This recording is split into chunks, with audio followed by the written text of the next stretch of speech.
आपल्याला future perfect tense म्हणजे पूर्ण भविष्यकाळ शिकायचं आहे. कोणता काळ शिकायचा आहे? फ्युचर परफेक्ट टेन्स म्हणजे पूर्ण भविष्यकाळ. काल आपण कोणता काळ पाहिला होता? पूर्ण भूतकाळ. तर जो पूर्ण काळ आहे त्या पूर्ण काळामध्ये आपल्याला क्रियापदाचं तिसरं रूप घ्यायचे. पूर्ण वर्तमान काळ, पूर्ण भूतकाळ आणि पूर्ण भविष्यकाळामध्ये क्रियापदाचं कोणतं रूप घ्यायचंय? तिसरं रूप घ्यायचंय. तर याची रचना कशी आहे? कर्त्यानंतर आपल्याला विल हॅव घ्यायचे. विल हॅव नंतर क्रियापदाचे तिसरे रूप आणि कर्म. पत्र लिहिलेले असेल. मी भविष्यकाळामध्ये असू, असेल, असेल, असतील असे शब्द असले की तो कोणता काळ समजायचा? भविष्यकाळ. मी पत्र लिहिलेले असेल. असेल आणखी लिहिले का तुम्ही? नाही. लिहिलेले असेल तो भविष्यकाळ. भविष्यकाळ ओळखायचा. पूर्ण भविष्यकाळ ओळखण्यासाठी क्रियापदाला शेवटी ले, ल, ला, लिहिलेलो आणि पुढं असेल, असेल, असू, असतील असे शब्द असले तर तो कोणता काळ आहे? पूर्ण भविष्यकाळ. तर बघा, मी पत्र याच्यामध्ये आपल्याला नंबर द्या. मीला 1 नंबर, पत्रला 2 नंबर, लिहिलेला 3 आणि असेलला 4. इंग्रजीमध्ये करताना काय करायचं? 1 4 3 2. जर 4 नंबर असेल आपल्याला दिलेले आपण तर 1 4 3 2. आणि समजा 3च असेल तर 1 3 2. मग इंग्रजी वाक्यामध्ये करता किती नंबरला ठेवायचा? सोमेश्वर 1 नंबरला. मराठी वाक्यामध्ये पण 1 नंबरलाच असतो. मीला कोणता शब्द आहे? आय. आय नंतर काय घ्यायचे आपल्याला? Will have. असेल साठी will have. I will have. त्यानंतर लिहिलेले क्रियापदाचं तिसरं रूप. सांगा, मूळ क्रियापद कोणतं आहे? लिहिणे. राईट. तिसरं रूप कोणतं आहे? Written. I will have written a letter. A letter एकच पत्र आहे म्हणून समजलं. I will have written a letter. समजलं. त्याच्यानंतर बघा, त्याने आंबा खाल्लेला असेल. त्याने आंबा खाल्लेला असेल. खाल्लाय का? आता आधी खाल्लेला आहे का? नाही. खात आहे का? नाही. असेल भविष्यकाळ येतो. खाल्लेला असेल. त्यानेला कोणता नंबर द्यायचा? 1. आंबाला 2. खाल्लेला 3 आणि असेलला 4 नंबर. मग त्यासाठी काय द्यायचं रे? ही. ही. ही नंतर असेल. असेल साठी कोणता शब्द आहे? Will have. He will have eaten. Eating चालू काळात असतो. आयएनजी प्रत्यय नाही द्यायचा इथं. आपल्याला क्रियापदाचं तिसरं रूप घ्यायचंय. मग मूळ क्रियापद कोणतं आहे? खाणे. इट. इटचं तिसरं रूप कोणतं आहे? Eaten. I will have eaten a mango. एकच आंबा आहे. जर आंबा, त्याने आंबे असं जर शब्द असता तर काय केलं असतं? मग अ काढला असता नाही तर मँगोज लिहिलं असतं. आपल्या एकापेक्षा जास्त अनेक प्रश्न जर असेल तर अ लिहायचं नाही. तर काय लिहायचं? ह्या नामाला, कर्माला एस किंवा ईएस प्रत्यय लावायचं. इथं काय येणार आहे मग? A mango. त्याच्यानंतर बघा, केदार शाळेला गेलेला असेल. तेच वाक्य आहे. त्याच्यामुळे तरी पण बरेच जण स्पेलिंग चुकायला लागले. तेच शब्द आहे, तेच वाक्य आहे, फक्त आपल्याला क्रियापद बदलायचे. केदार शाळेला गेलेला असेल. बघा, क्रियापदाला ल, ला, लिहिलेलो आणि त्याच्या पुढे असेल असा जर शब्द असेल तर काय आहे तो? पूर्ण भविष्यकाळ. सांग. केदारला 1. शाळेला 2. गेलेला 3 असेलला 4. सांगा. Kedar will have. Kedar will have.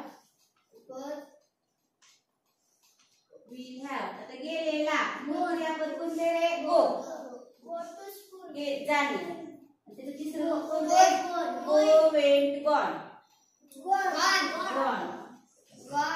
Gone to school. ला शाळेला ला साठी टू घ्यायचे.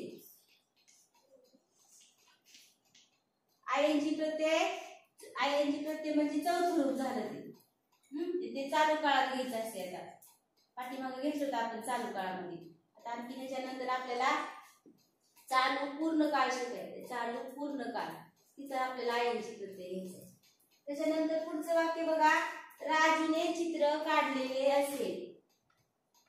राजूने चित्र काढलेले असेल.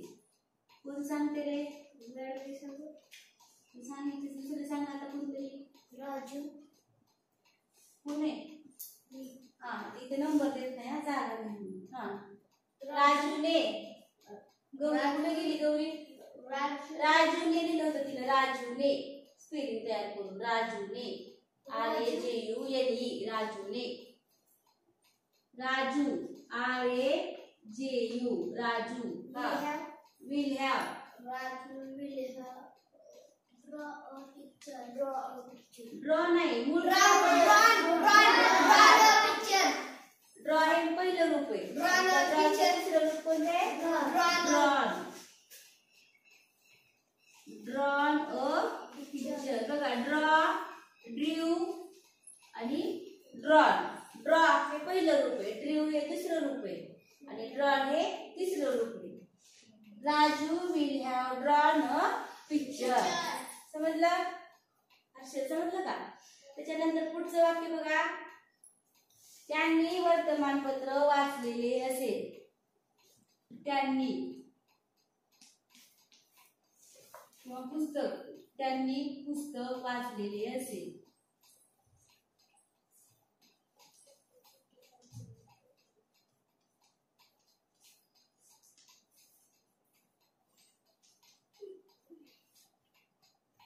हा प्रिया सांग. त्यांनीला 1 नंबर, पुस्तकला 2, वाचलेला 3 आणि असेलला 4. हा सांग. त्यांनीला कोणता शब्द आहे? आराध्या सांग. का बोलायला लागला? दे. हा दे. परत काय घ्यायचंय?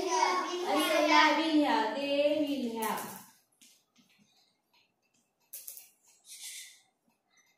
वाचलेले. वाचले मूळ क्रियापद रीड आणि रीडचं तिन्ही रूपामध्ये रीड असंच होते. पहिलं रूप पण रीड, दुसरं पण रीड आणि तिसरं पण रीडच.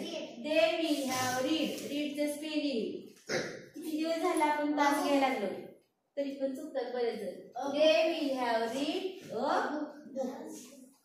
हर्षद रीडचं स्पेलिंग लक्षात ठेव. READ रीड म्हणजे वाचणे आणि RED रेड म्हणजे लाल.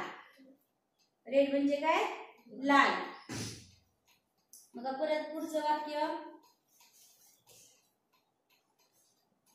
ती गाणी गायलेली असेल. ती गाणी गायलेली असेल.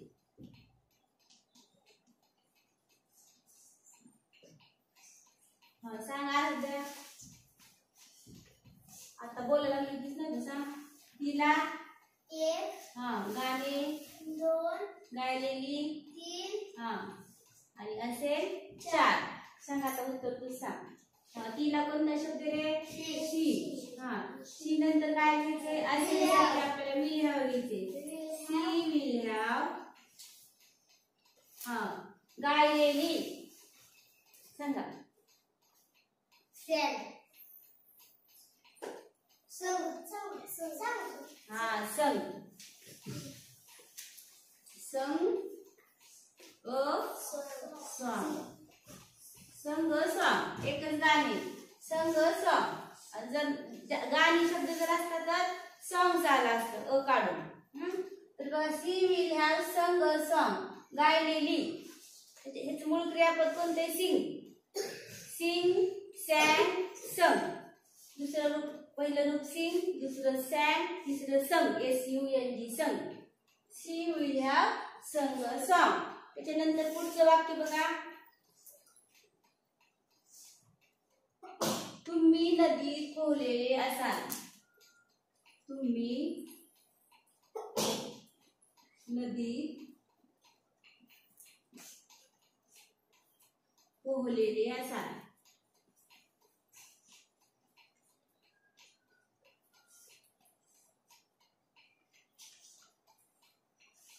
हा सांगा, कोण सांगते रे? तुम्हीला 1 नंबर, नदीला 2, पोहलेले 3 आणि असाला 4. हा सांगा. यू हा तुम्हीला कोणता शब्द आहे? You will have. You will have. हा पोहणे, पोहलेले मूळ क्रियापद पोहणे आहे. कोणतं आहे मग? स्विम. आणि तिसरं रूप त्याचा हा स्वम. हा she will have swum in the नदीत, इन द रिव्हर. स्वॅम हे दुसरं रूप आहे. Swim, swam, swum. लक्षात ठेवायची रूप. त्याच्यानंतर पुढचं वाक्य बघा.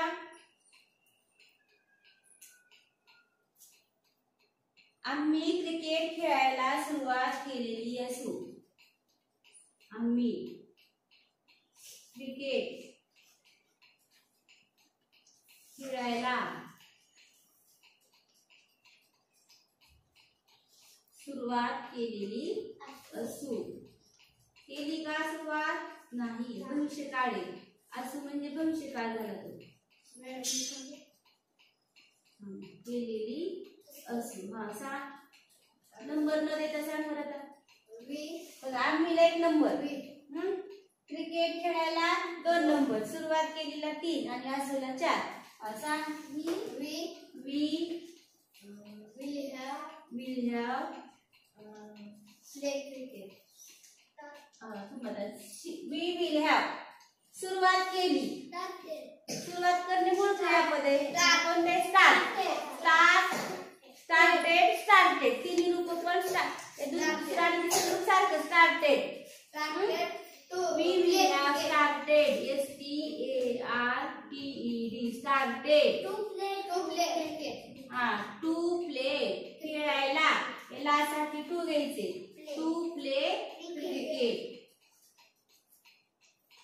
बघा, आजचा पूर्ण भविष्यकाळ समजला का? काय वापरायचं होतं आपल्या कर्त्याच्या समोर? Will have.